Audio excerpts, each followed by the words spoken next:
ولا إخوانهن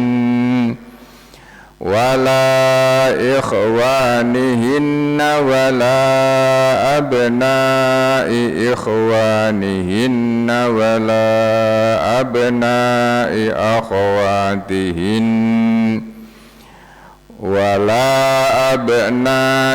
أخواتهن ولا نسائهن ولا ما ملكت أيمانهن واتقين الله إن الله كان على كل شيء شهيد إن الله وملائكته يصلون على النبي يا أيها الذين آمنوا صلوا عليه وسلموا تسليما إن الذين يؤذون الله ورسوله لعنهم الله في الدنيا والآخرة وأعد لهم عذابا مهينا والذين يؤذون المؤمنين والمؤمنات بغير ما اكتسبوا فقد احتملوا بهتانا وإثما مبينا يا أيها النبي قل لأزواجك وبناتك ونساء المؤمنين يدنين عليهن من جلابيبهن ذلك أدنى أن يعرفن فلا يؤذين وكان الله غفورا رحيما لئن لم ينته المنافقون والذين في قلوبهم مرض والمرجفون في المدينة لنغرينك بهم ثم لا يجاورونك فيها إلا قليلا ملعونين أينما ثقفوا أخذوا وقتلوا تقتيلا سنة الله في الذين خلوا من قبل ولن تجد لسنة الله تبديلا يسألك الناس عن الساعة قل إنما علمها عند الله وما يدريك لعل الساعة تكون قريبا إن الله لعن الكافرين وأعد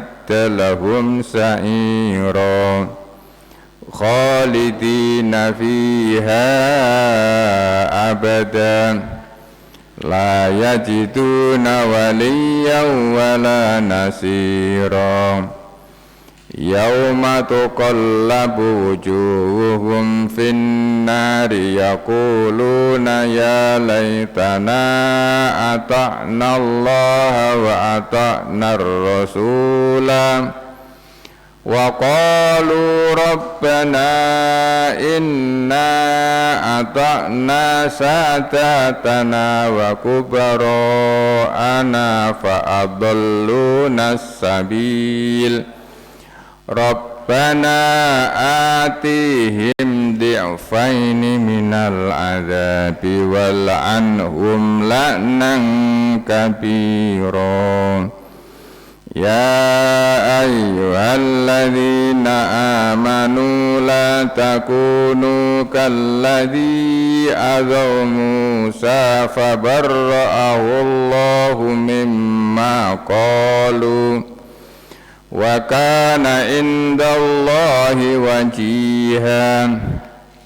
Ya ayyuhalladzina amanu ittaqullaha wa qulu qawlan sadida yuslih lakum a'malakum wa yaghfir lakum dhunubakum wa may yuti'illaha wa rasulahu faqad faza fawzan 'azima. Inna aradnal amanata 'alas samawati wal ardi wal jibali fa'abaina an yahmilnaha wa ashfaqna minha wa hamalahal insan innahu kana zaluman jahula. Liyu'adziballahu al-munafiqina wal-munafiqati wal-musyrikina wal-musyrikati wa yatuballahu 'alal mu'minina wal-mu'minat wa kana Allahu ghafuran rahima. Alhamdulillahirabbil alamin. Alladzi allafa baina qulubina fa asbahna bi ni'matihi ikhwana. Walladzi anzala sakinata fi qulubil mu'minina liyazdadu imanan ma'a imanihim. Asyhadu an la ilaha illallah wahdahu la syarikalah wa asyhadu anna Muhammadan abduhu wa rasuluhu la nabiyya ba'dah. Allahumma sholli ala Muhammad wa ala alihi wa ashabihi ajma'in wa man tabi'ahum bi ihsanin ila yaumiddin yauma la yanfa'u malu wa la banuna illa man atallaha biqalbin salim. Wa ba'du dumateng ngarsanipun para sesepuh, para bini sepuh ingkang kawula bektosi, utaminipun ibu-ibu ingkang minulya, bapak-bapak ingkang kinurmatan. Alhamdulillah sepidah malih monggo ngambali anggen kita muji syukur kunjuk wonten ngarsa dalem Allah Subhanahu wa taala. Alhamdulillah ya Allah, ngantos detik menika panjenengan tasih paring kalodhangan kesempatan kesehatan dumateng kula sedaya saengga saged nglajengaken anggen kita sinau malih. Dalu menika badhe kita lanjutaken hadis arba'in ingkang sampun beberapa pertemuan kita lewati. Kali ini hadis yang nomor 9. Al-hadisut tasi'u.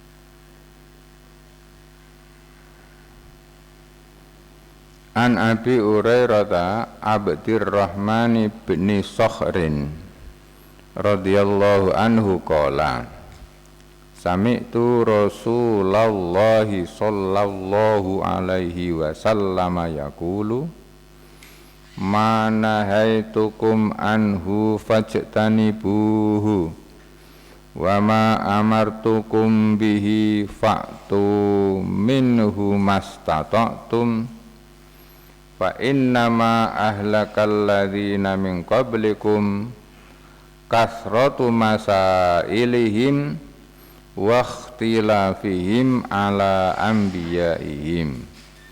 Muttafaqun alaihi.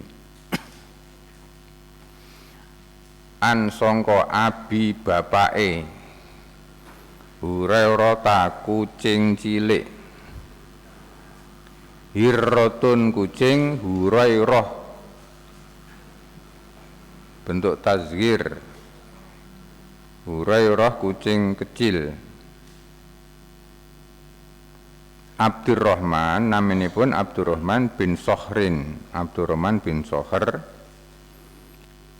Beliau ini penasaran untuk mencari kebenaran, berganti-ganti agama, kemudian mendengar bahwa di Madinah ada Nabi, kemudian datang ke Madinah. Beliau menjadi murid Kanjeng Nabi hanya 3 tahun. 3 tahun, kemudian tahun ketiga menginjak keempat Rasulullah sedo. Karena merasa telat le dadi wong Islam, maka dia all out, kepengin sebanyak-banyaknya mendapatkan pelajaran bimbingan saking Rasulullah sallallahu alaihi wasallam. Pramila panjenenganipun mboten nate pisah dhateng Kanjeng Nabi. Ngetutke mawon kados kucing cilik niku. Kucing cilik niku nek diguak teng sawah kalih ndorone niku lho. Ngetutke wong. Arep mulih ra ngerti nggone. Nyandung nyerimpet ngoten.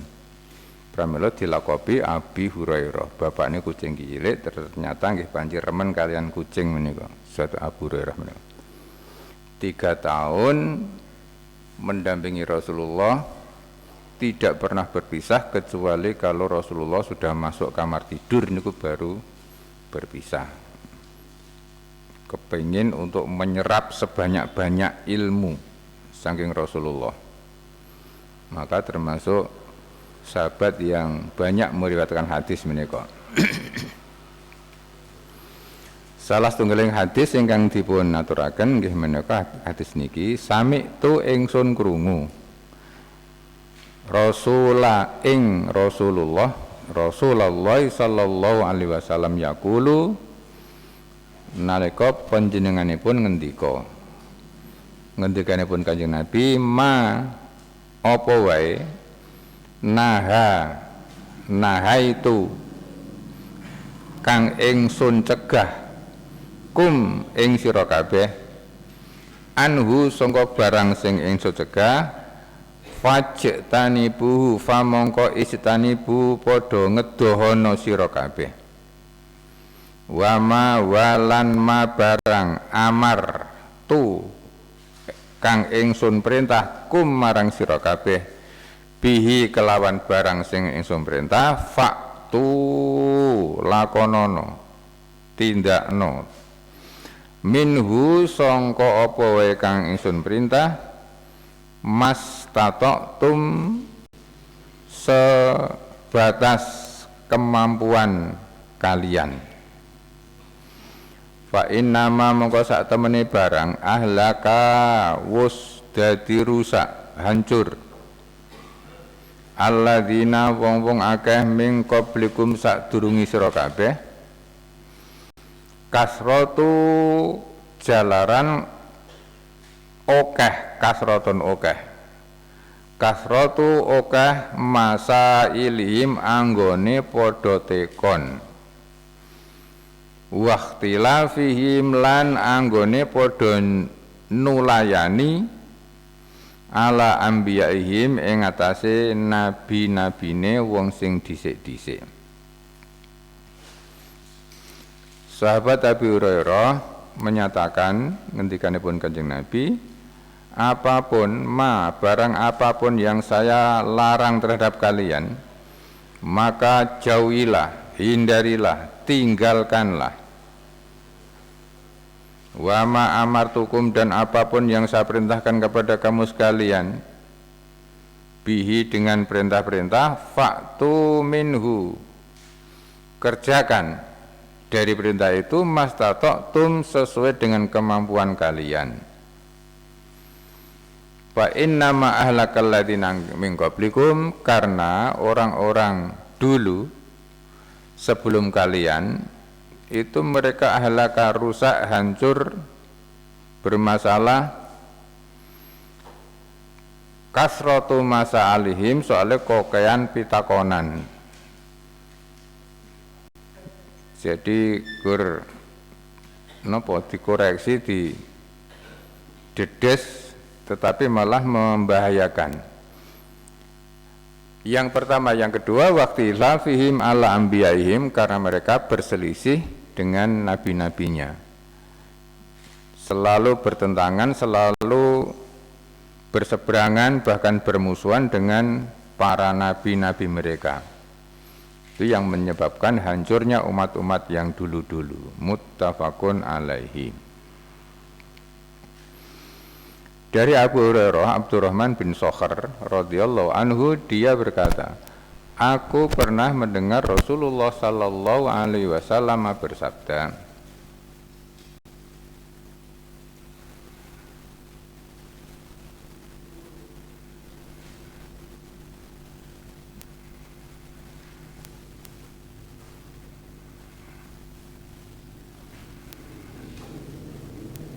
apa saja yang aku larang bagi kamu, hendaklah kamu jauhi, dan apa saja yang aku perintahkan kepadamu, maka lakukanlah sesuai kemampuanmu. Sesungguhnya kehancuran umat-umat sebelum kamu adalah karena mereka banyak bertanya dan menyelisihi nabi-nabi mereka, dalam kurung tidak mau taat dan patuh. Hadis riwayat Imam Bukhari dan Imam Muslim.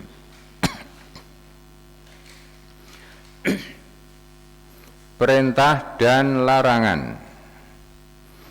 Pada dasarnya syariat Islam itu adalah berupa perintah. Oleh karena itu larangan yang ada jumlahnya sedikit dibanding dengan perintahnya. Misalnya untuk memakan daging hewan, yang dilarang hanya beberapa, yang lain dihalalkan. Semua yang diperintahkan akan membawa kebaikan bagi pelakunya, meski tidak berniat karena Allah, apalagi kalau niatnya karena Allah. Dan semua yang dilarang membawa kejelekan bagi pelakunya. Dengan demikian manusia butuh kepada sesuatu yang diperintahkan dan tidak butuh kepada sesuatu yang dilarang.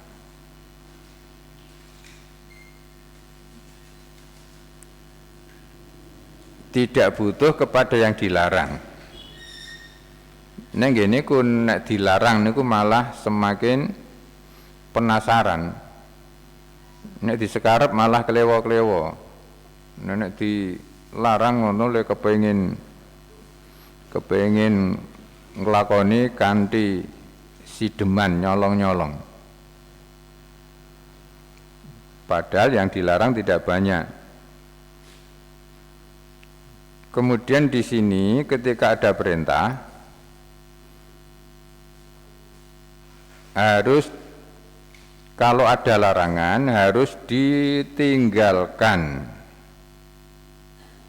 Manahitukum anhu fastanibuhu.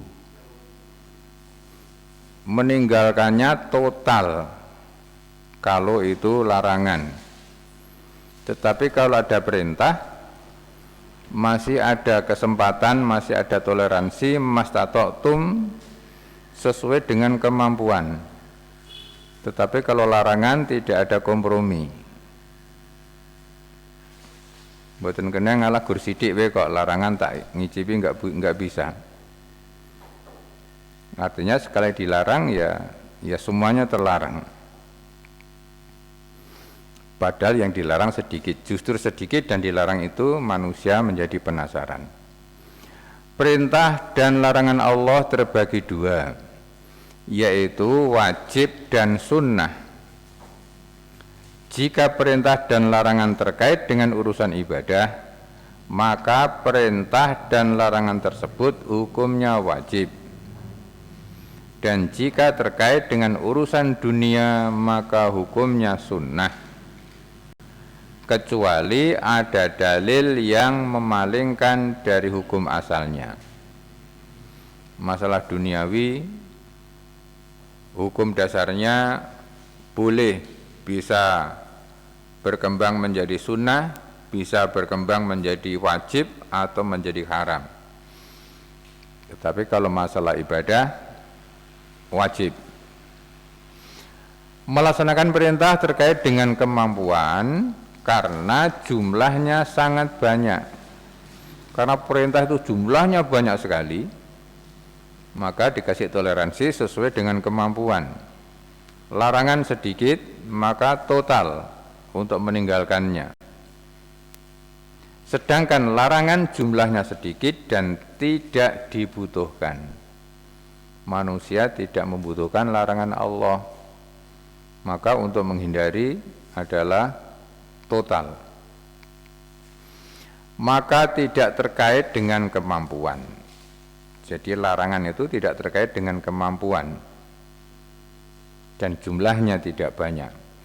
Melaksanakan perintah lebih mulia dibanding meninggalkan larangan.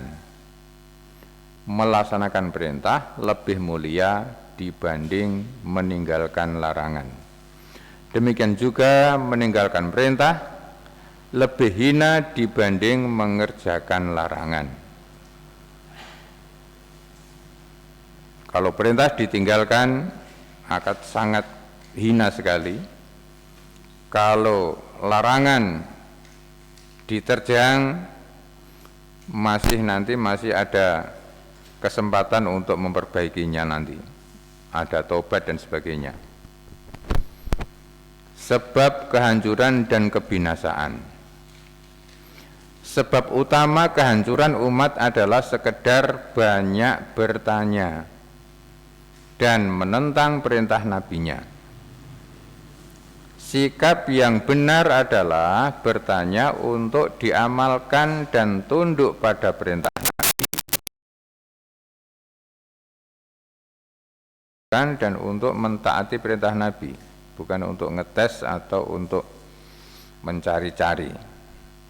Maka orang yang sekedar banyak bertanya, bukti akan kelemahan agamanya dan tidak waroknya. Bukti bahwa dia pemahaman keagamaannya lemah dan tingkat kewaroannya lemah. Di antara dampak jelek banyak bertanya adalah timbulnya perpecahan, timbulnya perdebatan. Kemarin sudah kita bahas antara warok dan zuhud. Ada warok dan ada zuhud. Warok itu kikrik, hati-hati kalau sampai bisa melaksanakan atau melanggar perintah-perintah Allah. Al-mufrodatu ay at-tafasilu, artinya perincian atau kosakata. Fajtanibuhu, kalimat fajtanibuhu artinya ibta'idu anhu. Ibta'idu dari kata-kata ba'uda, jauh, jauhilah. Fajtanibuhu, tinggalkanlah atau jauhilah. Istata'tum ataqtum. Istata'tum artinya adalah sebatas kemampuan kalian. Padanannya ataqtum dalam bahasa Arabnya. Min qablikum, kata-kata min qablikum, umamun min qablikum, minal umamis sabiqati, maksudnya adalah umat-umat yang terdahulu. Umatnya Nabi Musa, umatnya Nabi Ibrahim, umatnya Nabi Sulaiman dan sebagainya. Waqtilafihim ala anbiyaihim, maksudnya mukhalafatihim li anbiyaihim, berbeda menyelisihi dengan perintah-perintah nabinya. Al-fawaidu, faedah-faedah. Al-amru bimtithalil awamiri wajidina bin nawahi, perintah untuk menjalankan semua ketentuan-ketentuan Allah yang diwajibkan, yang diperintahkan, dan meninggalkan larangan-larangannya. Innan naha asyaddu minal amri li'annan naha lam yarkhus kamar takaba syai'un minhul amru qayyada bil istita'ati. Innan nahya, larangan itu, asyaddu, lebih berat, minal amri, daripada perintah. Li'annan nahya, karena larangan itu tidak ada keringanannya, tidak ada rukhsahnya. Sebagaimana kalau perintah itu ada keringanannya untuk menyesuaikan dengan kemampuan. Kalau enggak mau berdiri, boleh dengan duduk, itu keringanan. Tapi kalau larangan tidak ada keringanan. Kalau tidak boleh ya tidak. Jangan mencari keringanan dari larangan-larangan Allah. Daging babi haram, ya wis ora daginge. Itu minta keringanan, dalam larangan enggak ada. Aku ramangan daginge kok, lah ngopo? Lah tak dol dadi duit terus tak nggo nempur. Rak dudu mangan daging babi. Itu maksudnya mencari keringanan. Tidak ada dalam larangan, tidak ada keringanan, tapi dalam perintah ada keringanan sesuai dengan kemampuan-kemampuan. Tidak mampu berdiri dengan duduk, tidak mampu duduk dengan berbaring, dan seterusnya. Innal ajiza anil wajibi au ba'dihi yaskutu anhu ma ajiza anhu. Ketika seseorang sudah melaksanakan perintah-perintah Allah, maka bisa menggugurkan seluruh perintah karena terhalang oleh kemampuannya. Sesuai dengan perintah, dengan ayat la yukallifullahu nafsan illa wus'aha. Misalnya ibadah haji, itu istita'ahnya, kemampuannya kan dari berbagai macam segi biaya, segi kesehatan pun juga tenaga, kemudian perjalanan, biaya hidup yang ditinggalkan, dan sebagainya. Maka dari perintah-perintah ibadah haji itu mastata'tum, sesuai dengan kemampuannya, tidak mutlak, tidak semua orang Islam harus ibadah haji. Ini contoh bahwa perintah itu sesuai dengan kemampuannya.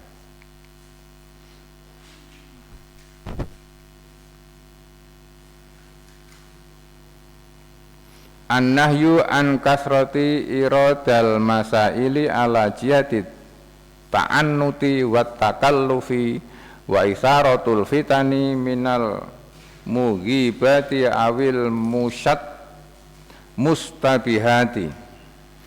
Amma su'alu amma yaqa'u bil insani fi amri dinihi aw dunyahu fayajibu su'alu anhu. Orang yang suka bertanya, yang banyak pertanyaan mengenai hal-hal yang tidak urgen atau sekedar iseng saja. Misalnya Pak, nek korban nganggo unta niku pripun? Sing arep korban nganggo unta ki ya sapa? Le tuku nyang endi? Engko apa ya do doyan apa ora? Artinya itu mencari-cari, itu yang dilarang. Atau misalnya bertanya, Pak, nek salat di kutub utara niku pripun? Sing arep salat ning kono iki ya sapa? Kok dadak bertanya bertele-tele, nantinya menjadi pasulayan, perpecahan, menjadi bahkan nanti bisa menimbulkan hal-hal yang tidak menguntungkan, bisa sampai permusuhan. Tetapi kalau masalah-masalah agama itu harus banyak ditanyakan. masalah-masalah yang memang itu menyangkut kewajiban-kewajiban, tidak sekedar untuk mencari-cari alasan. Itu kan di dalam surat Baqarah ada ayat tentang Bani Israel ketika disuruh menyembelih sapi. Suratnya dinamakan Al-Baqarah karena itu kisah perintah untuk menyembelih Al-Baqarah sapi betina.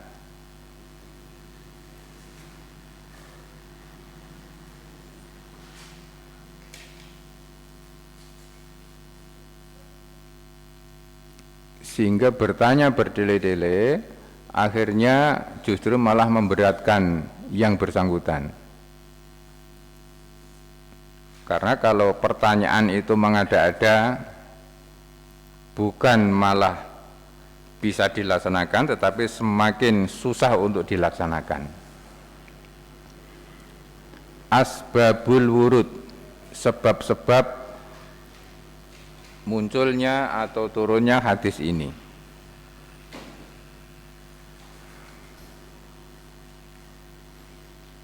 Juga dari Abi Hurairah, an Abi Hurairah taqala khotobana wa qala marratan khotoba Rasulullah sallallahu alaihi wasallam. Suatu ketika Rasulullah berpidato berkhutbah.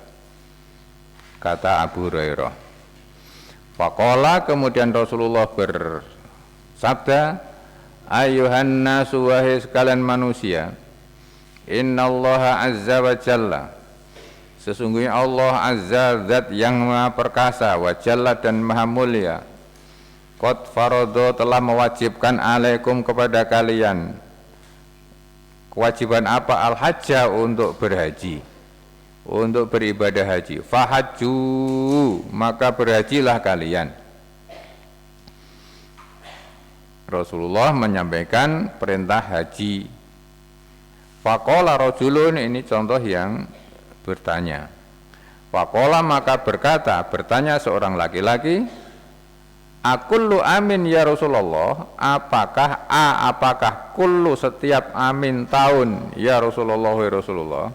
Kanjeng Nabi lek kaji niku napa saben taun? Fasa kata, Kanjeng Nabi diam. Kini tak jawab ya piye, nek ora ya piye. Hatta qolaha salasan. Nah, si pemuda ini, orang ini tanya bertubi-tubi sampai 3 kali. Ya Rasulullah, kaji niku napa saben taun? Kanjeng Nabi masih diam yang kedua kalinya.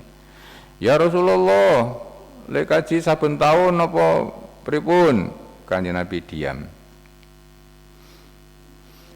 Kemudian setelah bertanya berkali-kali, faqala Rasulullah sallallahu alaihi wasallam, Nabi menjawab, lau qultu na'am, nek tak jawab iya, engko malah ngebut-ngeboti deknen, nenek ora tak jawab kok jurte kon wae. Lau qultu na'am, kalau saya jawab iya, na'am, la wajabat, tentu akan menjadi wajib kepada mereka. Lamas tatoktum, bukan karena kemampuan mereka.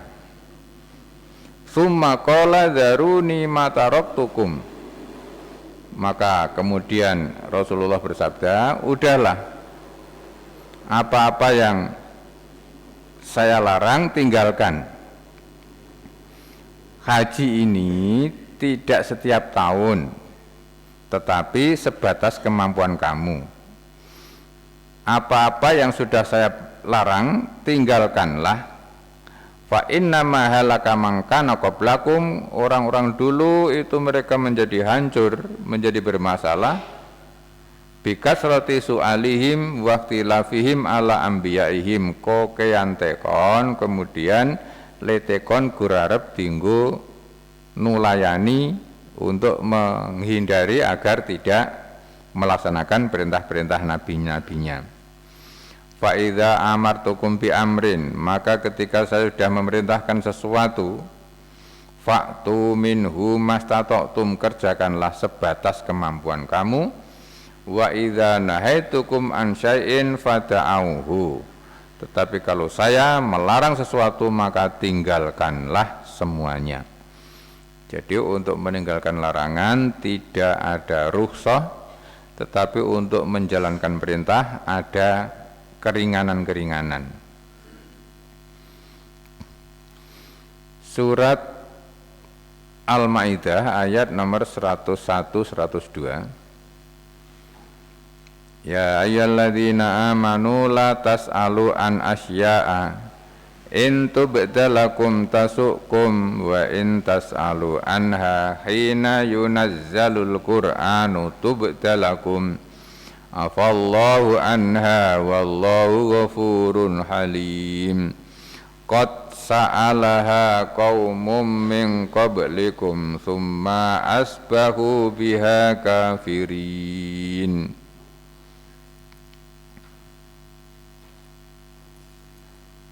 Surat nomor 5 Al-Maidah ayat nomor 101.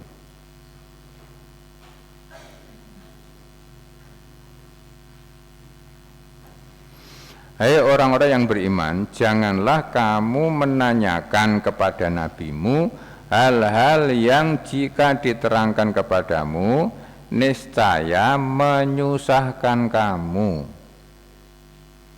Dan jika kamu menanyakan di waktu Al-Quran itu sedang diturunkan, niscaya akan diterangkan kepadamu.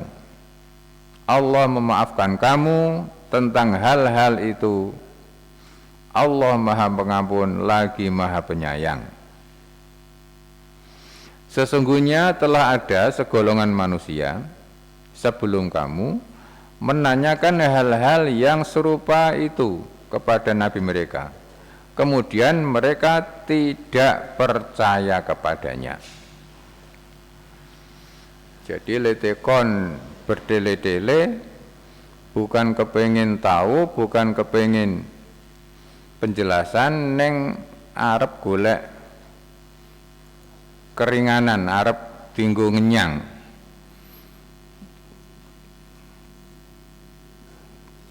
Contohnya yaitu Bani Israel ketika disuruh menyembelih sapi betina.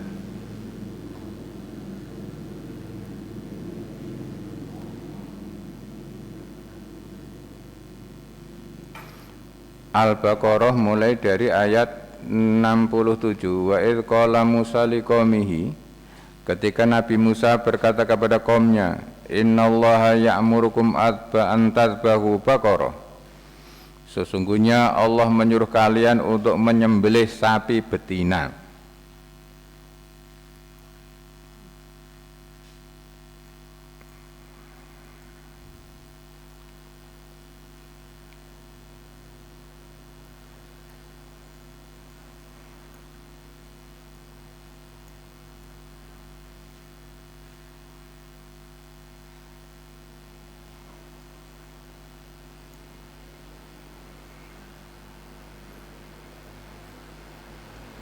Qalu atattakhiduna huzwa qala a'udzu billahi an akuna minal jahilin.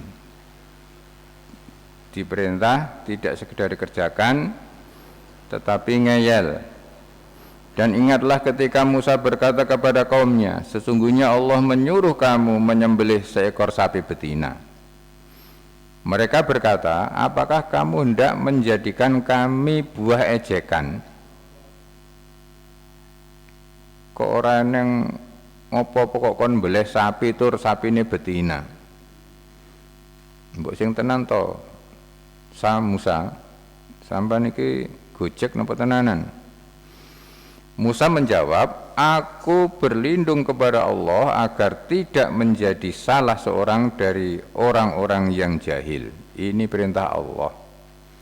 Bukan bualan, bukan omong kosong. Saya berlindung kepada Allah untuk menyampaikan perintah ini. Kemudian ngayal qalu du'u lana rabbaka yubayyin lana ma hiya. Qala innahu yaqulu innaha baqaratun la faridun wala bikrun awanun baina dzalika faf'alu ma tu'marun. Mereka menjawab atau bertanya lagi, mohonkanlah kepada Tuhanmu untuk kami agar dia menerangkan kepada kami sapi betina apakah itu.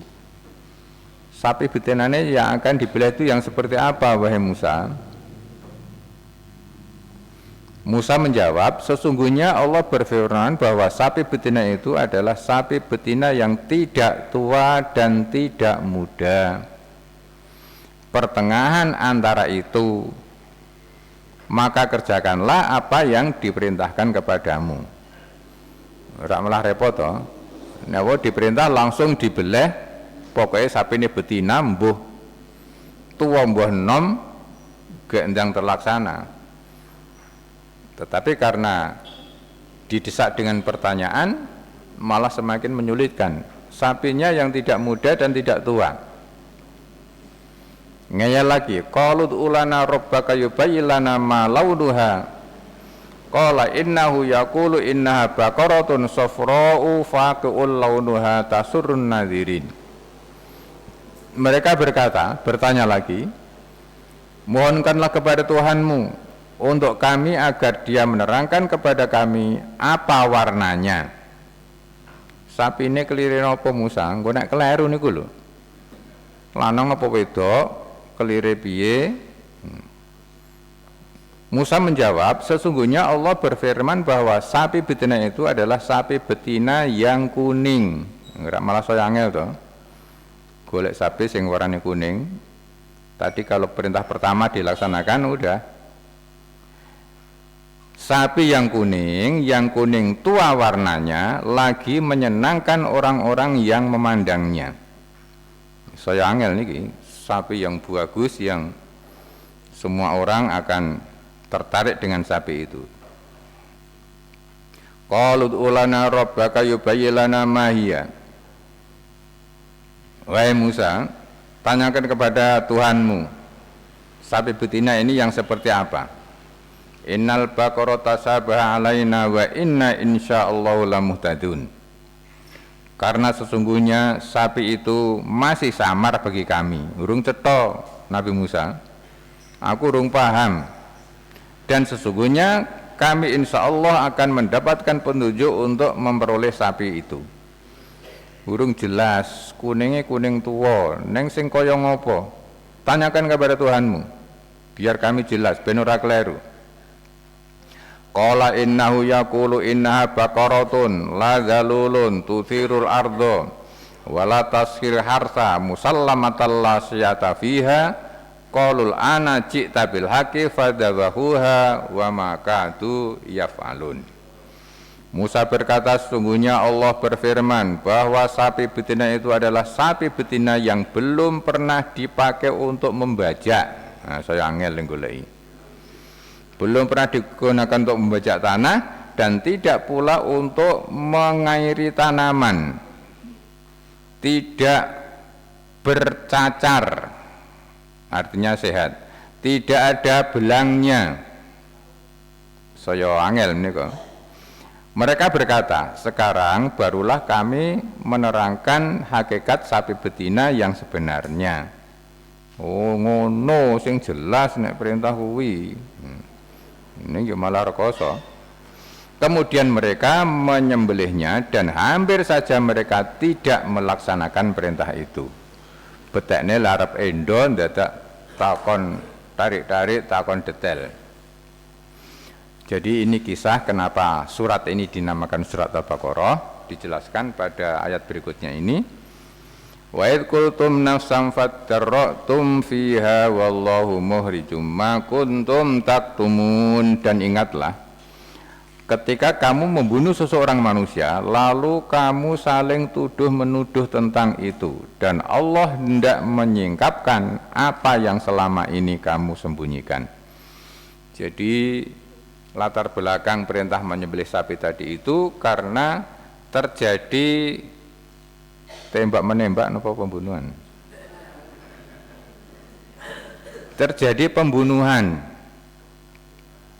Kemudian setelah ada orang terbunuh, mereka udur, do tuduh-tuduhan, do saling menyalahkan, saling endo, saling menyalahkan.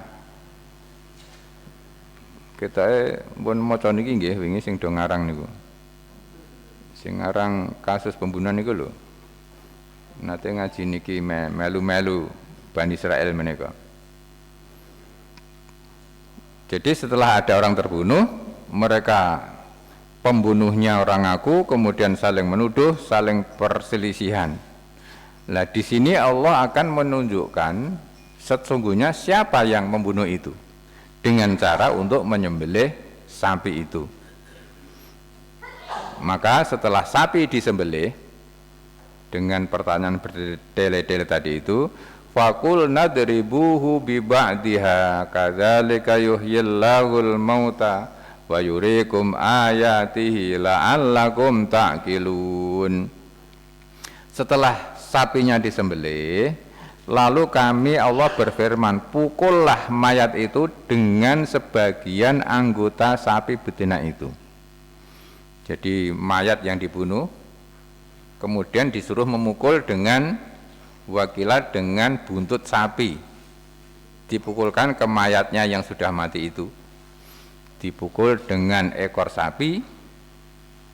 Kemudian setelah dipukul mayatnya hidup kembali. Setelah hidup ditanya, jane sing membunuh kamu siapa? Oh, si A. Demikianlah Allah menghidupkan kembali orang yang telah mati dan memperlihatkan padamu tanda-tanda kekuasaannya agar kamu mengerti. Jadi setelah sekian lama sana ini jadi rampung tahun ini leudur niku bertele-tele.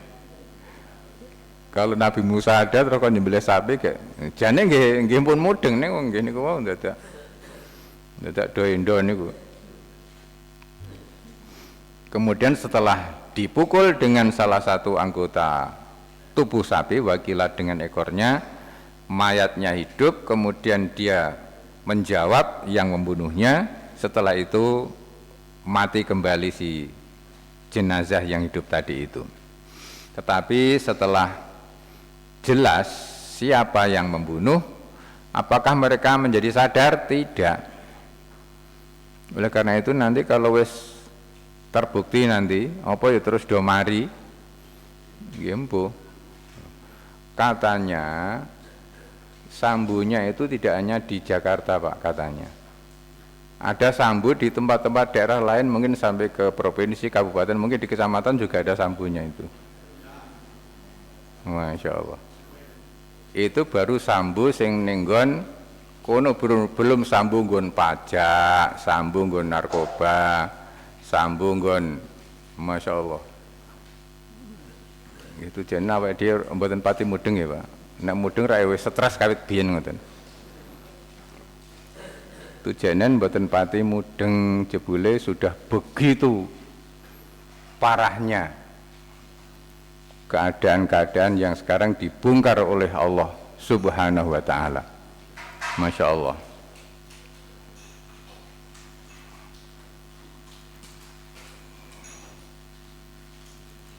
Saya katakan ini karena kerap kita mendengar bahwa dukungan logistik dari bandar-bandar ini diperlukan untuk mendukung operasi khusus yang dilakukan oleh kepolisian. Dan ini rapat DPR rapat untuk ngusut perkara itu. Jadi katanya ada dana operasional untuk membiayai kegiatan niki di luar dana APBN. Golek dana sendiri untuk mendukung kegiatannya. Salah satunya dari bandar judi, dari narkoba dan sebagainya. Masya Allah. Saya katakan ini karena kerap kita mendengar bahwa dukungan logistik dari bandar-bandar ini diperlukan untuk mendukung operasi khusus yang dilakukan oleh kepolisian. dan ini tidak boleh terjadi lagi. Saya kira negara punya komitmen untuk memberikan dukungan terhadap semua tupoksi polisi. Semua kegiatan yang dilakukan oleh polisi. Napa ya ora kuat ngragati to jane. Kok isih golek dana liar pungli sing larang malah semua kegiatan yang dilakukan oleh polisi harus akuntabel dari pendanaan dan akuntabel juga dari sisi pertanggungjawaban kegiatannya. Oleh sebab itu alasan seperti yang saya sampaikan tadi itu sudah tidak bisa diterima lagi. Saya yakin negara masih mampu membiayai semua kegiatan polisi sepanjang penggunaan anggaran itu bisa dilakukan secara efektif dan efisien. Jadi tidak ada operasi-operasi khusus yang perlu bantuan logistik di luar yang disiapkan oleh APBN. Itu hal yang mungkin teman-teman tahu tapi takut untuk menyampaikannya, dan saya menyampaikan karena lagi-lagi kecintaan saya terhadap Polri dan dukungan saya kepada Pak Sigit untuk melakukan perbaikan. Kemudian soal Satgasus, saya juga menyambut positif keputusan Pak Kapolri untuk membubarkan semua Satgasus, Merah Putih, Nusantara atau apapun lah namanya, karena memang saya tidak melihat ada urgensinya Satgasus itu dibentuk, kecuali untuk satu hal mungkin ya, Satgasus itu dibentuk agar semua yang dikerjakan oleh Satgasus itu tidak bisa dimintai pertanggungjawabannya kepada Polri sebagai institusi. Saya tidak melihat ada hal lain kecuali itu. Kenapa? Karena semua organ dan struktur yang ada di kepolisian sudah menyerap dan membagi habis semua tupoksi yang ada di kepolisian. Soal narkoba ada, soal teroris ada, strukturnya ada, organnya. Jadi untuk apa Satgasus itu? Kecuali itu tadi. Kecuali Satgasus itu didirikan untuk operasi-operasi yang tidak bisa dimintai pertanggungjawabannya kepada Polri sebagai sebuah institusi. Ini organisasi gelap. Pendanaannya tidak jelas. Jadi kalau orang minta itu diaudit, saya kira itu muskil untuk dilakukan audit karena memang ini tidak jelas barang ini. Satgasus dalam kenyataannya hanya melahirkan kelompok elit darah biru. Ini saya mewakili perasaan sebagian besar anggota kepolisian yang tidak menikmati kemewahan yang dinikmati oleh anggota Satgasus. Satgasus menikmati promosi di tempat-tempat yang bagus, menikmati kemudahan untuk sekolah, mendapatkan akses langsung ke elit di kepolisian, bahkan beberapa di antara mereka menikmati imunitas atas pelanggaran profesi yang mereka lakukan. Jadi mempertahankan Satgasus sama artinya memelihara kebobrokan di dalam tubuh Polri itu sendiri. Pertahankan Satgasus sama artinya memelihara kebobrokan di dalam tubuh Polri itu sendiri.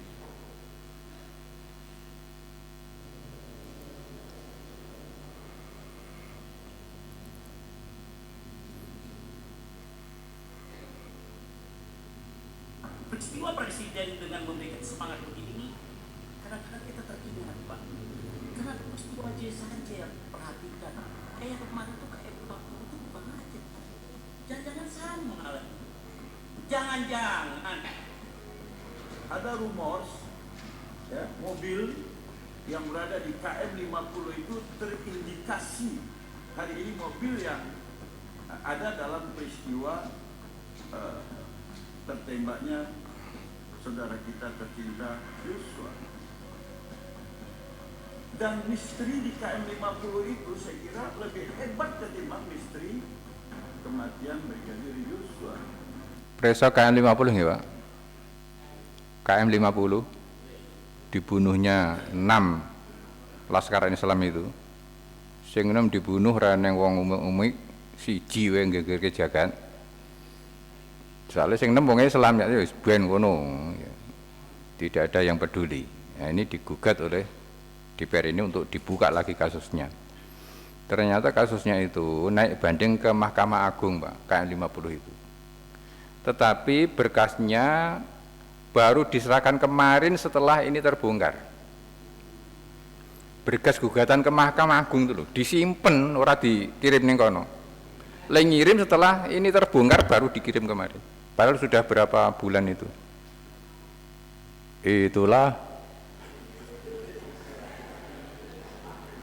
CCTV rusak tapi nggak ada penjelasan. Lokasi pulau itu terindikasi hari ini mobil yang ada dalam peristiwa tertembaknya saudara kita tercinta Joshua. Dan misteri di KM 50 itu saya kira lebih hebat ketimbang misteri kematian Brigadir Joshua. CCTV rusak tapi nggak ada penjelasan, lokasi dihilangkan. Sekarang saya lihat kemarin udah di beko semuanya. Ini semuanya penghilangan alat bukti. Saya kira ini sesuatu yang bertentangan dengan tata cara penanganan kasus di tubuh kepolisian. Banyak ulama besar di sana, tiap saya ketemu nanya itu. Saya jawab itu Polri, Pak, yang bisa jawab. Saya bilang, saya sebagai anggota nggak punya kata apa-apa, paling bisa bertanya dan bertanya. Jadi kalau memang presiden ada kesempatan membuka KM 50 dengan cara bagaimana Tuan November, ya boleh aja lah, kita lihat nanti. Semoga bisa terperhatikan juga, ya. Kasihan Pak, ulama-ulama pada nanya, ini satu aja ribut begini, yang 6 dicuekin aja. Sama nggak dia sama manusia aja? Sama. Kalau kasusnya hampir sama, gaya-gaya tembak-menembak di CCTV sama. Sensitivitas para pimpinan, ya. Tapi masyarakat juga masih banyak yang nggak percaya, Pak, dengan apa yang dikatakan Polri kadang-kadang. Subhanallah.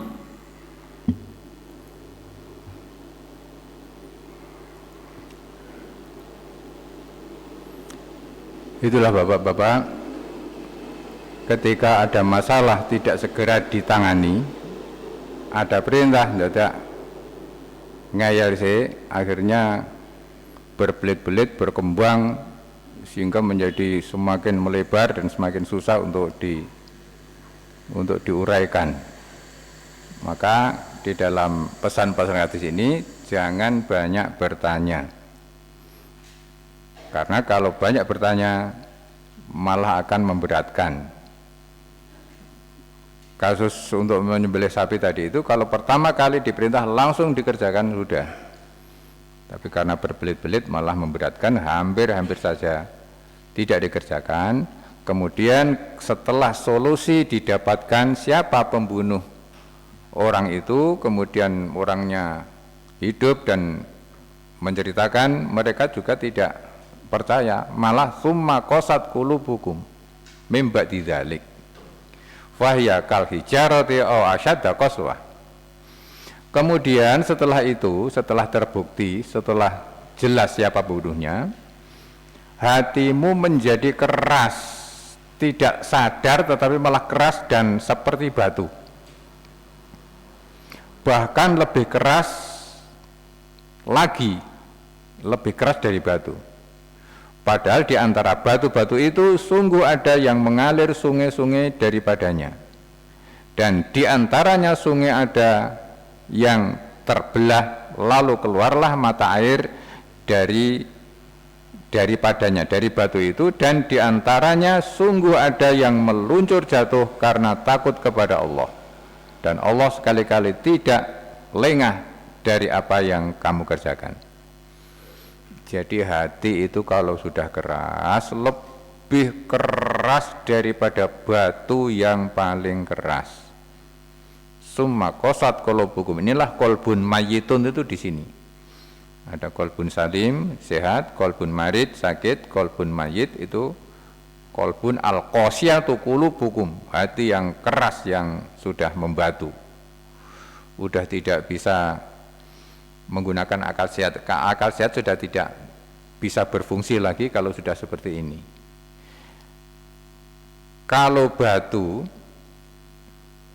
itu Al-Quran misalnya diturunkan untuk batu, untuk gunung, walau anna Qur'anan suyirat bil jibalu, au qutiat bil ardu, kalau Quran itu diturunkan Allah kepada gunung untuk pedoman hidup gunung batu, maka gunung itu akan hancur berantakan meskipun dia batu yang sangat keras, karena takut kalau tidak bisa menjalankan isi Al-Quran.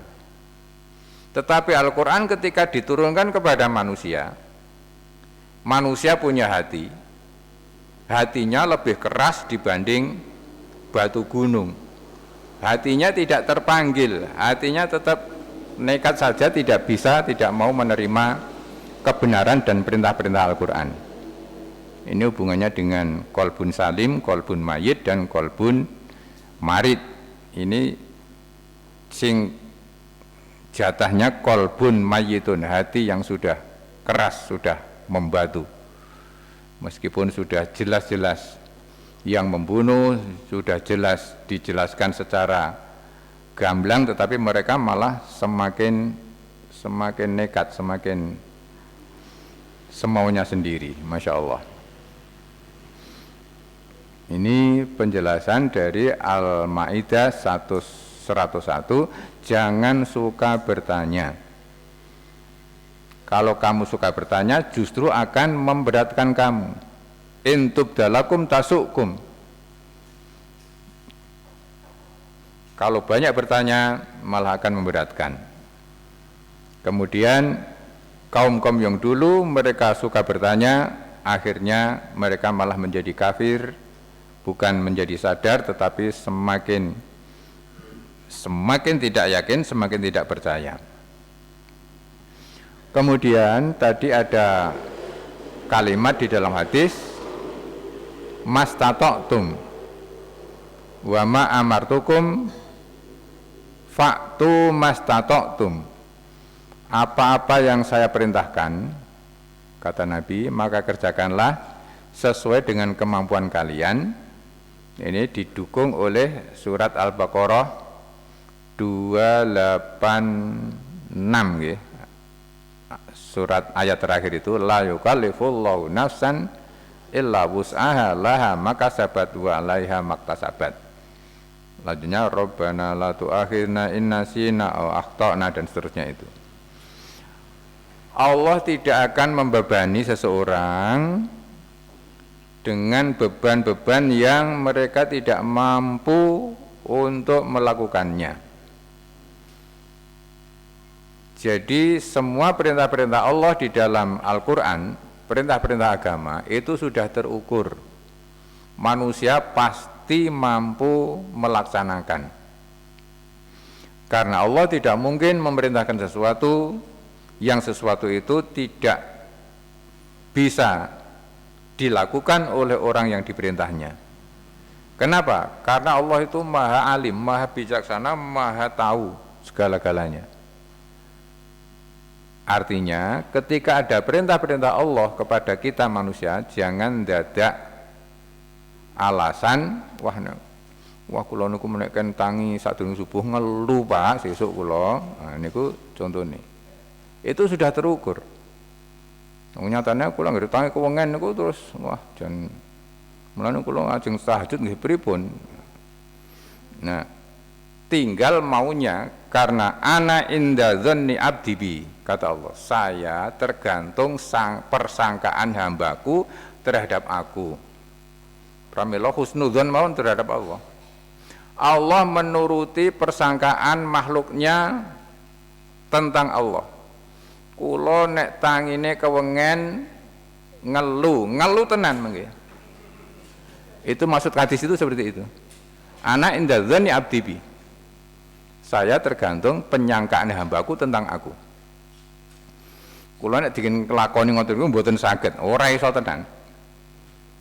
Maka kalau kita selalu suudzon kepada Allah, hasilnya akan kembali kepada kita. Maka jangan pernah mengatakan ora iso, jangan pernah mengatakan tidak bisa. Coba dulu. Iso tenan apa ora? Dan ini untuk kita didikkan kepada terutama anak-anak kita, Pak. Urung ngapa-ngapa wis salah bu, ora iso aku yang ngono kuwi. Ora iso tenan, selamanya nanti tidak akan bisa. Karena la yukallifullahu nafsan illa wus'aha, semua perintah-perintah Allah sudah terukur. Kalau toh tidak bisa melaksanakan, ya tadi itu karena banyak ngeyelnya tadi itu. Ngarang kemudian kesembadan.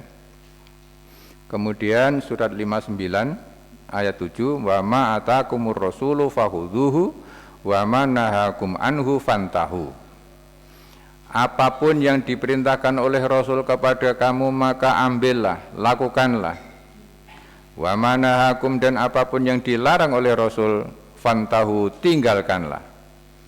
Wattaqullah, menjalankan dan meninggalkannya dalam rangka takut kepada Allah, taat kepada Allah. Kenapa? Innallaha syadidul azab, siksa Allah itu sangat dahsyat. Takutlah kepada siksa Allah. Kalau kalian ngarang, kalau kalian membuat alasan, kalau kalian kepengin endo dengan 1001 alasan. Allah Maha Tahu, kemudian siksa Allah sangat mengancam ketika orang tidak mau jujur kepada dirinya sendiri. Masya Allah. Kemudian juga masih ada surat 64, ini surat At-Taghabun, surat 59 surat Al-Mujadalah ayat 7, kemudian Al-Ahzab 21, ini surat yang paling familiar bahwa Rasulullah itu uswatun hasanah kita, yang dicontohkan oleh Rasul pasti kita mampu melaksanakan. Kenapa? Karena Rasul adalah manusia biasa seperti kita. Kul innama ana basyarum mislukum, saya ini manusia biasa seperti kalian. Artinya semua perintah Allah yang saya lakukan, kalian juga pasti mampu melakukan. Wong aku ki yo padha dengan kamu. Kalau tidak makan saya itu lapar, kata Rasul. Kalau tidak minum saya juga dahaga seperti kalian. Maka tidak ada alasan untuk tidak bisa melaksanakan perintah Allah. Lah, mastata'tum fattaqullah, mastata'tum takwalah kepada Allah sebatas kemampuan, sesuai dengan kemampuan. Karena memang Allah memberikan ujian kepada kita tidak sama kemampuannya. Kemampuannya ada di bidang yang lain. Sijine rasa nek madang, sijine rasa nek turu misalnya. Jadi kita dikasih kelebihan di bidangnya masing-masing, tidak menyeluruh. Sehingga ada orang yang maju dalam ibadah, dalam bidang sedekah, tetapi lemah dalam bidang sholat malam misalnya. Ada orang yang kuat di dalam puasanya, puasa sunatnya ngepol, tetapi untuk bangun malam dia tidak kuat, dan seterusnya. Wasma'u, dengarkanlah, wa ati'u, taatlah, wa anfiqu, infakkanlah, khairan yang terbaik, li anfusikum, yang kamu infakkan itu kembali kepada diri kalian sendiri, tidak kemana-mana, kecuali justru itulah yang menjadi milik aslinya manusia. Waman lan sapa wonge yuqa terjaga suha meditnya nafsihi dirinya, faulaika humul muflihun, itulah orang yang berbahagia, itulah orang yang sejahtera, orang yang sehat, orang yang beruntung, orang yang diselamatkan dari sifat suha. Suha itu medit bin, nggih, saterusé niku. Orang yang bakhil itu tersiksa Pak hidupnya. Tersiksa, Nabi mengibaratkan seperti orang memakai baju besi. Nganggo baju besi ya wis sumuk, abot, arep pambegan, rekoso. Maka ketika seseorang dibebaskan dari sifat bakhil itu, itulah orang yang hidupnya bahagia. Maunya hanya memberi, memberi, memberi. Dia bahagia kalau bisa memberi. Tetapi kalau maunya mendapat itu terus ini hatinya akan kerja keras untuk ngarep-arep wong sing ngenai. Gue dinai lah gur sithik. Ora trimo wis dinai niku. Apa meneh ra dinai. Wis dinai akeh, oh iya akeh wae tahun pisan. Pokoknya eneng terus mawon untuk menyiksa diri itu. Orang kalau sudah punya sifat bakhil, untuk menyiksa diri itu ada saja alasannya. Nek dinai gur sithik kurang akeh, nek akeh setahun pisan. Engko ndak saben taun padune klulu kuwi. Soalnya apa? Wong tak serang terus, mulai saiki yo ngene terus, pemora tak serang ngono ya pokoke salah terus ini. Tidak pernah tenang menika. Masyaallah. Pramila bapak-bapak, mugi-mugi anggen kita sinau menika Allah ridho. Lajeng menawi ridho kita diparingi kesempatan, diparingi semangat kangge nindakaken, itulah ilmu yang bermanfaat. Makaten matur nuwun, mbok pilih wonten atur ingkang keladuk, ingkang damel kereng penggalih, saestu kula nyuwun agunging pangapunten. Billahi taufik wal hidayah. Subhanakallahumma wa bihamdika asyhadu an la ilaha illa anta astaghfiruka wa atubu ilaik. Assalamualaikum warahmatullahi wabarakatuh. Mekaten bapak-bapak, ibu-ibu, pengawasan Qalbun Salim dal punika kita akhiri kanthi hamdalah alhamdulillahirabbil alamin. Assalamualaikum warahmatullahi wabarakatuh.